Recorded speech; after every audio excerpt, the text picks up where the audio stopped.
California ਦੇ Fresno ਨਿਵਾਸੀ ਗੁਰਬਖਸ਼ ਸਿੱਧੂ ਨੇ ਇੱਕ ਵਾਰ ਫਿਰ ਤੋਂ ਇੱਕ ਵੱਡਾ ਮਾਰਕਾ ਮਾਰਿਆ। ਉਹਨਾਂ ਨੂੰ ਬਜ਼ੁਰਗਾਂ ਦੇ ਵਿੱਚ ਖੇਡਾਂ ਦੇ ਵਿੱਚ ਹਿੱਸਾ ਲੈਣ ਦੇ ਤੌਰ ਤੇ ਖਿਡਾਰੀ ਦੇ ਤੌਰ ਤੇ ਜਾਣਿਆ ਜਾਂਦਾ ਹੈ ਤੇ ਉਹ ਹਮੇਸ਼ਾ ਆਏ ਵਾਰੀ ਜਦੋਂ ਉਹਨਾਂ ਨੂੰ ਮੌਕਾ ਮਿਲਦਾ ਕਿਤੇ ਵੀ ਖੇਡਣ ਦਾ, ਆਪਣੀ ਪ੍ਰਤਿਭਾ ਦਾ ਜਿਹੜਾ ਪ੍ਰਦਰਸ਼ਨ ਕਰਨ ਦਾ, ਤਾਂ ਉਹਨਾਂ ਨੇ ਹਮੇਸ਼ਾ ਆਪਣੀ ਜਿਹੜੀ ਮਿਹਨਤ ਆ ਉਹਦਾ ਲੋਹਾ ਮਨਵਾਇਆ। ਇੱਕ ਵਾਰ ਫਿਰ ਤੋਂ ਉਹਨਾਂ ਨੇ 골ਡ ਮੈਡਲ ਜਿਹੜਾ ਉਹ ਜਿੱਤਿਆ। ਦੱਸਿਆ ਜਾ ਰਿਹਾ ਕਿ ਉਹਨਾਂ ਤੋਂ ਮਿਲੀ ਜਿਹੜੀ ਜਾਣਕਾਰੀ ਦੇ ਮੁਤਾਬਕ ਇਹ ਹੰਟਸਵਿਲ ਦੇ ਵਿੱਚ ਇਹ ਜਿਹੜੀਆਂ ਗੇਮਸ ਹੋਈਆਂ ਸਨ ਤੇ ਇਹਨਾਂ ਗੇਮਾਂ ਦੇ ਵਿੱਚ, ਇਹਨਾਂ ਖੇਡਾਂ ਦੇ ਵਿੱਚ 1200 ਦੇ ਕਰੀਬ ਖਿਡਾਰੀਆਂ ਨੇ ਹਿੱਸਾ ਲਿਆ ਸੀ, ਜਿਨ੍ਹਾਂ ਦੇ ਵਿੱਚ ਵੱਡੀ ਗਿਣਤੀ ਦੇ ਵਿੱਚ ਵੂਮਨ ਐਥਲੀਟਸ ਵੀ ਸਨ ਤੇ ਇਹਨਾਂ ਨੇ ਇਸ ਮੁਕਾਬਲੇ ਦੇ ਵਿੱਚ ਆਪਣੀ ਜਿਹੜੀ ਪ੍ਰਤਿਭਾ ਉਹਦਾ ਲੋਹਾ ਮਨਵਾਉਂਦਿਆਂ ਖੇਡਾਂ ਦੇ ਵਿੱਚ ਜਿਹੜੀ ਆ ਉਹ ਚੰਗੀ ਉਪਲਬਧੀ ਜਿਹੜੀ ਆ ਉਹ ਹਾਸਲ ਕੀਤੀ ਹੈ।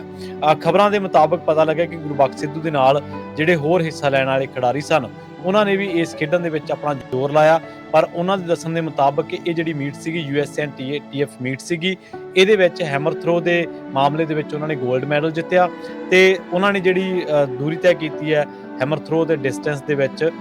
42.42 ਮੀਟਰ। ਸੋ ਉਹਨਾਂ ਨੇ ਨਾਲ 1100 ਜਿਹੜੇ 95 ਖਿਡਾਰੀ ਹੋਰ ਵੀ ਖੇਡੇ ਸਨ ਤੇ ਉਹਨਾਂ ਦੇ ਦੱਸਣ ਦੇ ਮੁਤਾਬਕ ਇਹਨਾਂ ਖੇਡਾਂ ਦੇ ਵਿੱਚ ਹੀ ਸੁਖਨੈਣ ਸਿੰਘ ਜਿਹੜਾ ਉਹਨੇ ਕੰਪੀਟ ਕੀਤਾ ਸੀਗਾ ਤੇ ਉਹਨਾਂ ਨੇ 5ਵਾਂ ਸਥਾਨ ਹਾਸਲ ਕੀਤਾ ਟ੍ਰਿਪਲ ਜੰਪ ਦੇ ਮਾਮਲੇ ਦੇ ਵਿੱਚ। ਇਹ ਖੇਡਾਂ ਮਿਲਟਨ ਫਰੈਂਕ ਸਟੇਡੀਅਮ ਹੰਟਸਵਿਲ ਦੇ ਵਿੱਚ ਹੋਈਆਂ ਸਨ, ਜਿਨ੍ਹਾਂ ਦੇ ਵਿੱਚ ਇੱਕ ਵਾਰ ਫਿਰ ਤੋਂ ਗੁਰਬਖਸ਼ ਸਿੱਧੂ ਜੀ ਨੇ ਵੱਡਾ ਮਾਰਕਾ ਮਾਰਿਆ।